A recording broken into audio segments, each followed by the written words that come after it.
സൂഫിവര്യനുമായ പാറപ്പള്ളി അബ്ദുറഹ്മാൻ മുസ്ലിയാരുടെ 4ാം ഉറൂസിന് ശനിയാഴ്ച വൈകിട്ട് 5-ന് തുടക്കമാകും. കിടങ്ങഴി ഷാപ്പിൻകുന്ന് ഗാസ മസ്ജിദ് പരിസരത്താണ് 2 ദിവസം നീണ്ടു നിൽക്കുന്ന പരിപാടികൾ നടക്കുക. പാറപ്പള്ളി ഉസ്താദ് എന്ന പേരിൽ കേരളത്തിനകത്തും പുറത്തും പ്രസിദ്ധിയാർജിച്ച ബഹുമാനപ്പെട്ട പാറപ്പള്ളി ഉസ്താദ് അവരുടെ 4ാം ഉറൂസ് മുബാറക്ക് ഈ വരുന്ന ജൂലൈ 4-ന് ശനിയാഴ്ച തുടക്കമാവുകയാണ്.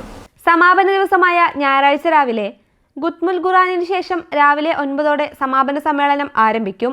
അലി ബാഫക്കി തങ്ങൾ കൊയിലാണ്ടി, നാസർ ഹൈ ശിഹാബ് തങ്ങൾ, മുഹമ്മദ് കോയ ജമലുല്ലൈലി, അബ്ദുറഹീം മുസ്ലിയാർ കിടങ്ങഴി, ഡോക്ടർ അബ്ദുൽ ഹക്കീം അഹ്സരി, നജീബ് മൗലവി മമ്പാട് തുടങ്ങിയവർ പങ്കെടുക്കും. വാർത്താ സമ്മേളനത്തിൽ ഹസ്ബുള്ള ബാക്കഫി പാറപ്പള്ളി, ഹല്ലാജ പാറപ്പള്ളി, സദക്കത്തുള്ള പാറപ്പള്ളി, അബ്ദുൽ കലാം ഹാജി തിരുവമ്പാടി, അംജദ് നൂറാനി ഓമശ്ശേരി, ബഷീർ ഹാജി കിടങ്ങഴി തുടങ്ങിയവർ പങ്കെടുത്തു.